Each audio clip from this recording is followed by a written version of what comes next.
दोस्तों, हमास के military wing al Qassam brigade ने एक नया वीडियो जारी किया है जिसमें गाजा सिटी में घुसपैठ कर रहे दुश्मन सैनिकों पर सीधा हमला किया है। इनके अलावा सराया अल कुदस के सेनानियों ने भी बड़ा कमाल किया है। जानेंगे आखिर क्या है वीडियो में। इनके अलावा अगली खबर में आपको बताएंगे मस्जिद अल अक्सा पर अब सीधा खतरा मंडरा रहा है। उनके नीचे इज़राइल लगातार सुरंग खोद रहा है। तुर्की मीडिया ने एक नया वीडियो जारी किया है जिसके बाद बवाल मच गया है। बताएंगे पूरी खबर और साथ में आपको एक और खबर बताएंगे। इज़राइल के साथ अब्राहम समझौता करने वाले मुस्लिम देश मोरक्को में नेपाल जैसा युवाओं का आंदोलन शुरू हो गया है। आखिर क्यों? तो बिना देर किए खबरों की शुरुआत करते हैं। दोस्तों, हमास के सैन्य विंग कताइब अल क़स्साम ने बुधवार को वीडियो जारी किया है। इसमें उनके लड़ाकों को इज़रायली सैनिकों और गाजा शहर के अंदर घुसी इज़रायली फौज की गाड़ियों पर हमला करते दिखाया गया है, जिसकी वीडियो अल जज़ीरा ने भी जारी की है। क़स्साम ने कहा कि ये हमले उनके अस्साए मूसा यानी मूसा के लाठी नाम के ऑपरेशन सीरीज का हिस्सा है, जो इज़राइल की तरफ से शुरू की गई अरबात गिदोन 2 कार्रवाई का जवाब है। अल जज़ीरा के मुताबिक वीडियो में साफ दिखा कि क़स्साम के स्नाइपर ने एक इज़रायली सैनिक को सीधा निशाना बनाया और वो मौके पर ही गिर पड़ा। इसके अलावा कई इज़रायली टैंकों और बख्तरबंद गाड़ियों को यासीन 105 एंटी टैंक रॉकेट से उड़ाया गया। साथ ही अलग अलग जगहों से मोर्टार फायर भी हुआ, जिसमें इज़रायली फौज की भीड़ भाड़ वाली पोजीशन को निशाना बनाया गया। इसी दौरान इस्लामिक जिहाद के सैन्य विंग सराया अल कुदस ने भी एक खास ऑपरेशन का ऐलान किया। उनके मुताबिक गाजा के हया अल नसर इलाके में पहले से बिछाया गया बमों और विस्फोटकों से भरे एक घर को तब उड़ाया गया जब इज़रायली इंजीनियरिंग यूनिट वहां उसे ध्वस्त करने घुसी। सराया अल कुदस ने बताया कि इस ऑपरेशन में उनकी हुदहुद ड्रोन भी शामिल थी, जिसने मौके पर वीडियो बनाया। ड्रोन फुटेज में दिखा कि जैसे ही इज़रायली फौज घर में दाखिल हुए, जोरदार धमाका हुआ और अंदर मौजूद सभी सैनिक मारे गए या लापता हो गए। कोई जिंदा बाहर नहीं आया। इसके बाद इज़राइल ने उस इलाके में बेहद भारी और लगातार हवाई हमले शुरू कर दिए।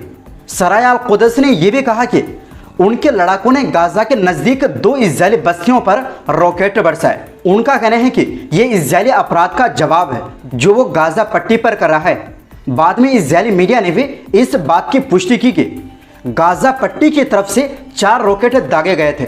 दोस्तों, ये सोचने वाली बात है कि इज़राइल के इतने भीषण बमबारी के बावजूद प्रतिरोध संगठनों के पास अभी भी वो ताकत मौजूद है, यानी रॉकेट दागने की क्षमता अभी भी मौजूद है और वो इज़राइल पर अभी भी रॉकेट दाग सकते हैं, जो इज़राइल के लिए सबसे बड़ी चिंता है। दूसरी तरफ इज़राइल के रक्षा मंत्री इज़राइल काट्ज़ ने कहा कि अब उनकी फौज ने गाजा शहर को पूरी तरह घेर लिया है। खासकर नेतजारिम कॉरिडोर पर कंट्रोल कर लिया गया है, जो गाजा को उत्तर और दक्षिण हिस्से में बांटता है।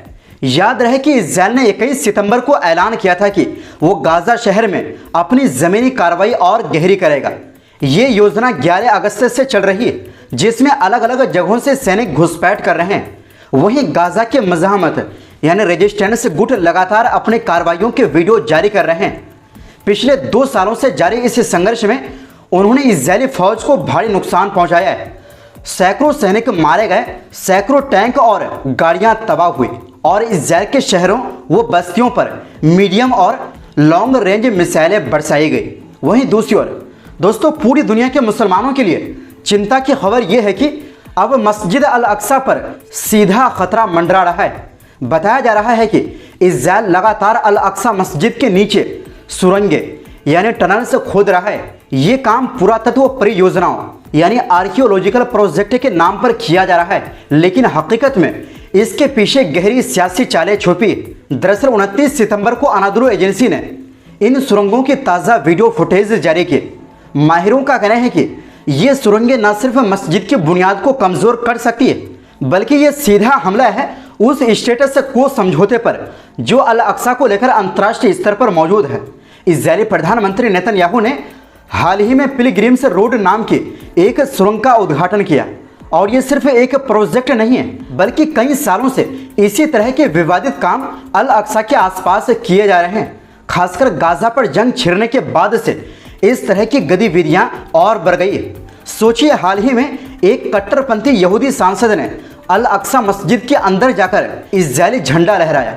यहाँ तक कि एक मंत्री ने तो खुलकर मांग कर डाली कि अल अक्सा मस्जिद की जगह यहूदी मंदिर बनाया जाए। ऐसे उकसावे भरे बयानों से साफ हो जाता है कि इन सुरंगों का असली मकसद मस्जिद को नुकसान पहुंचाना है, चाहे वो सीधा हो या उसके बुनियाद हिलाकर। दोस्तों, पिछले महीने यरूशलेम गवर्नरेट ने भी बयान दिया था कि इजराइल अल अक्सा मस्जिद के नीचे खुदाई करके उम्मय्यद दौर की इस्लामी निशानियों को जानबूझकर तबाह कर रहा है। ये वही सबूत है जो हमेशा साबित करते हैं कि ये जगह मुसलमानों की है। याद रहे, अल अक्सा मस्जिद मुसलमानों का तीसरा सबसे पवित्र मुकाम है, जबकि यहूदी इसे टेम्पल माउंट कहते हैं और दावा करते हैं कि यहाँ उनके प्राचीन मंदिर हुआ करते थे। असलियत यह है कि इजराइल ने सन 1967 की जंग में पूर्वी यरूशलेम पर गैर कानूनी कब्जा कर लिया था और 1980 में इसे पूरा का पूरा अपना हिस्सा घोषित कर दिया। लेकिन दुनिया के किसी भी मुल्क ने इस कब्जे को आज तक मान्यता नहीं दी। दोस्तों, अब सवाल यह है कि क्या अल अक्सा जैसे पवित्र जगह को बचाने के लिए दुनिया उठ खड़ी होगी या फिर मुसलमानों की तीसरी सबसे पवित्र मस्जिद इन साजिशों की भेंट चढ़ जाएगी।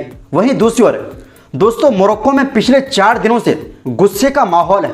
सड़कों पर लोग सरकार से बेहतर शिक्षा और हेल्थ केयर की मांग कर रहे हैं, लेकिन यह विरोध अब हिंसक हो चुका है और जगह जगह पुलिस से भिड़ंत हो रही है।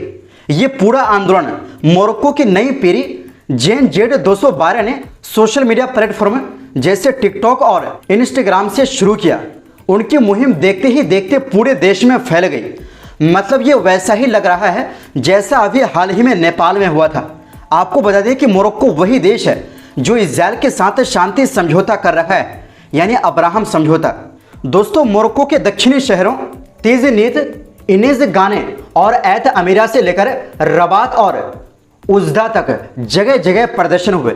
ऐत अमीरा में गुस्साए युवाओं ने पुलिस की गाड़ियां पलट दी और एक बैंक को आग के हवाले कर दिया। इनेज गाने में भी भीड़ ने बैंक जला दिया और पुलिस से सीधा टकराव हुआ। कई गाड़ियां जलाई गई और सुपरमार्केट तक पर धावा बोलने की कोशिश हुई। उज्दा में पुलिस वाहन से टकराकर एक प्रदर्शनकारी गंभीर रूप से घायल हो गया। राजधानी रबात में पुलिस ने दर्जनों युवाओं को गिरफ्तार किया। वहीं ह्यूमन राइट्स एसोसिएशन ने बताया कि 37 युवाओं को जमानत पर छोड़ा गया, लेकिन कई अभी भी जांच में हैं।